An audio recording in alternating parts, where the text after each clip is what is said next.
तो चलिए देखते हैं आज क्लास 10th के मैथमेटिक्स का अध्याय 1 का वास्तविक संख्या है। तो अभी हम देखने वाले हैं वास्तविक संख्याओं का उदाहरण 6।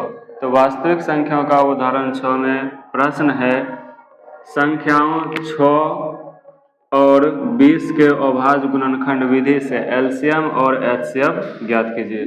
यानी यहाँ पर 6 है और 20 है, 6 और 20 का एचसीएफ और एलसीएम अभाज्य गुणनखंड विधि से लाना है, निकालना है।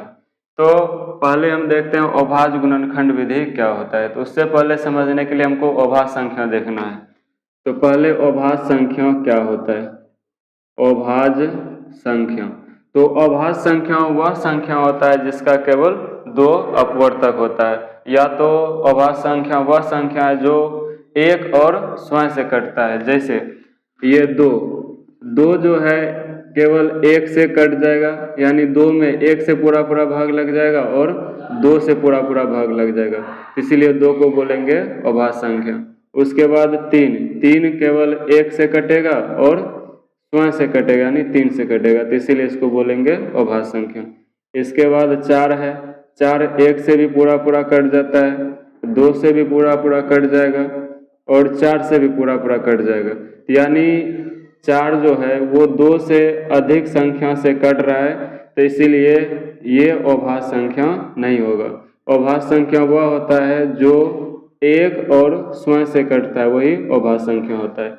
तो यहाँ पर हमको निकालना है अभाज्य संख्या। तो अभाज्य संख्या निकालने के लिए हम अभाज्य संख्या से भगा देते हैं। तो अभाज्य संख्या पहला 2 होगा, 2 के बाद 3, फिर 5, फिर 7, फिर 11, यानी कहने का मतलब पहले भगा 2 से लगाना है, 2 से भगा नहीं लगेगा तब 3 से, 3 से भगा नहीं लगेगा तब 5 से, 5 से भी नहीं लगेगा तब 7 से, 7 से भी नहीं लगेगा तब 11 से, अगर 11 से भी नहीं लगेगा तब 11 के बाद अगला अभाज्य संख्या देखना है क्या, 13, तब लगाना है 13 से।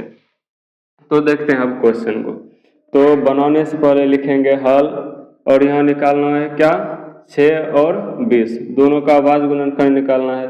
तो हल में लिखेंगे 6 और इधर 20 लिखकर बराबर दे देंगे।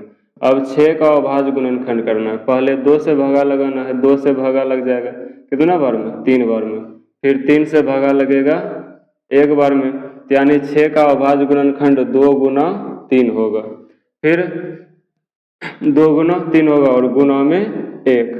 उसके बाद आता है 20, फिर 20 को अभाज्य गुणनखंड करेंगे। तो 20 का अभाज्य गुणनखंड करने के लिए पहले 2 से भागा लगाना है, 2 से 20 कट जाएगा 10 बार में, फिर 2 से भागा लगाएंगे 5 बार में कट जाएगा। अब ये जो 5 है वो 2 से नहीं कटेगा, तो 2 के बाद अगला अभाज्य संख्या जाना है 3 से देखते हैं 5 कटता है कि नहीं, तो 3 से भी 5 नहीं कटेगा, तो उसके बाद जाना अगला पे यानी 5 से, फिर ये 5 से कट जाएगा 1 बार में, यानी 20 का अभाज्य गुणनखंड हो जाएगा 2 गुना 5 गुना 1। तो ये हो गया इसका 20 का अभाज्य गुणनखंड।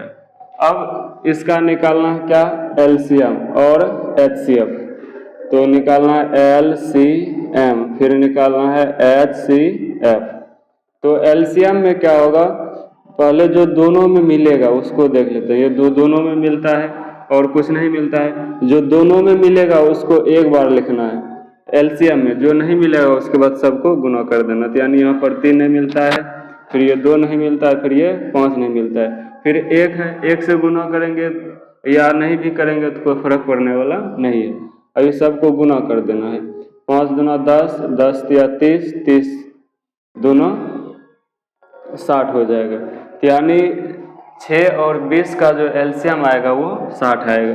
फिर एचसीएफ निकालना बिल्कुल आसान है। एचसीएफ में जो दोनों में मिलेगा वही एचसीएफ होता है, तो दोनों में 2 मिल रहा है इसलिए इसका एचसीएफ 2 हो जाएगा। तो इस तरह से हम इसको आसानी से बना सकते हैं। यही है अभाज्य गुणनखंड विधि।